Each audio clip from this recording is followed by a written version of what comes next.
سلام ومحبة. من الأراضي الروسية ألقى فريد التحية، تحية حملت بين ثناياها سلاما للعراق بلده الذي غادره مضطرا، محققا بهذا حلم طفولته الذي طالما داعبه بأن يحلق في السماء. وتحقيق المستحيل يتطلب العمل الجاد والمجهود الكبير.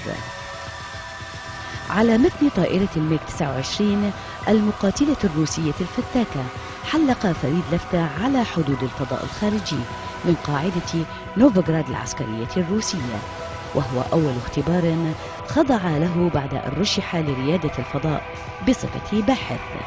الخاطر تشتمل على أنه أولا سرعة هائلة جدا، إضافة إلى أنه المانوفر اللي بيها هي تولد جي لود أو قوة جاذبية أرضية بشكل ما يتحملها الجسم. يعني أنا اختبرت أكثر من 7 جي، و7 جي هو 7 أمثال الجاذبية الأرضية، خاصة بالهامر مانوفر والكوبرا مانوفر.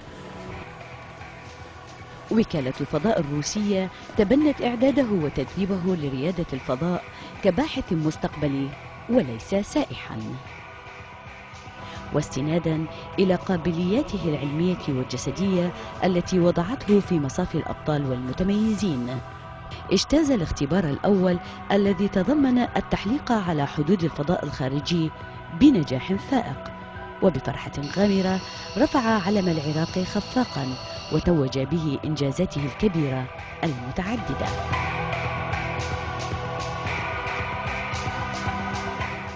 ولكون فريد طيارا ومظليا وغواص، استطاع اجتياز التدريب العملي والفحص الطبي في وكالة الفضاء الروسية في مدة لم تتجاوز شهرين، في الوقت الذي يتم فيه إعداد رواد الفضاء بين 2 إلى 3 أعوام.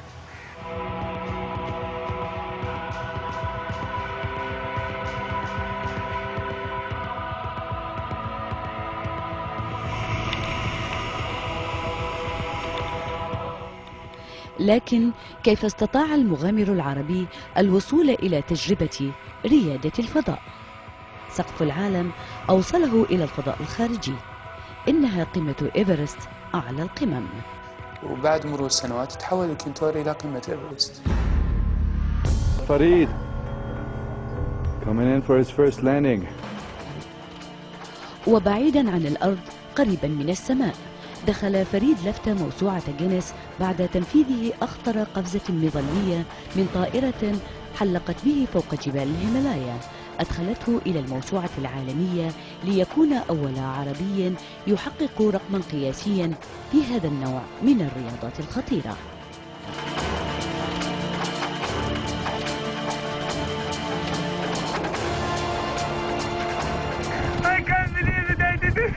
شيء مش عادي أبدا، ما تصدقوني. تفرد بإنجازات عالمية وعربية، كل هذه الإنجازات حسبت لبلده، لكنه سعى إليها بمفرده بدون دعم مادي أو حتى معنوي من الجهات الرسمية.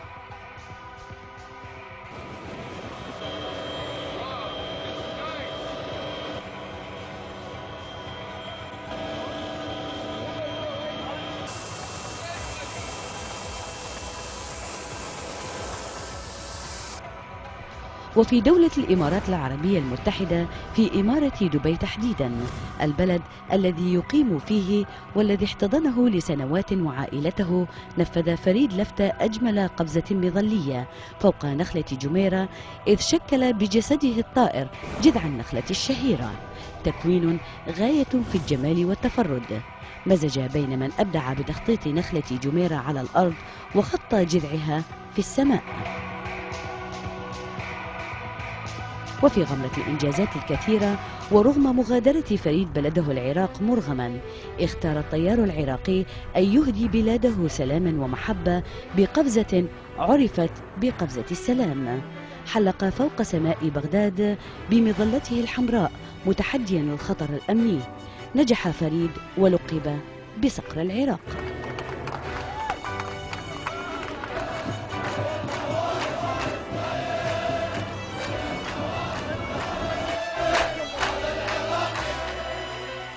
رشحه الاتحاد الدولي للمشاركة في بطولة جمهورية الجبل الأسود للقفز المظلي، وتم تكريمه بشكل مختلف ومفاجئ بعد أن تخلى عنه الاتحاد العراقي للقفز المظلي واختاره الاتحاد الدولي لافتتاح البطولة العالمية، وتفرد برفع علم الاتحاد كونه بطلا عالميا.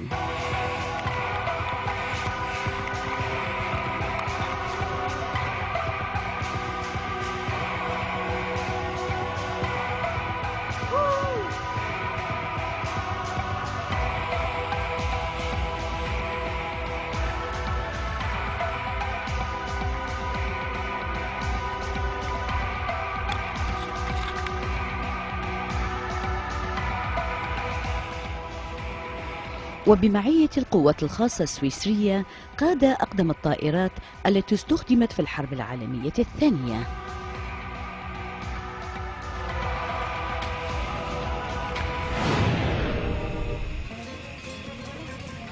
حمل فريد رسالة سلام إلى أبعد نقطة في العالم ليسجل أخطر قفزة مظلية بعد إيفرست، إنها محور الأرض في القطب الشمالي.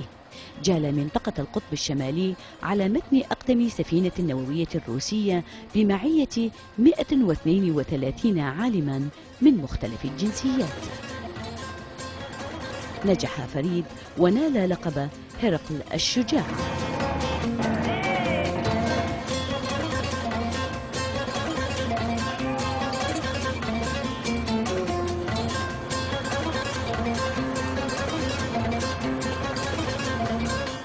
حقق لفتة إنجازات عالمية مبهرة، ولكن ماذا عن مشروع الفضاء؟ والله مشروع الفضاء مؤجل لحين تلقي الدعم المادي من قبل الحكومة العراقية أو أي حكومة عربية، لأنه مثل ما تفضلت حضرتك أنا جاهز لكن ينقصني الدعم.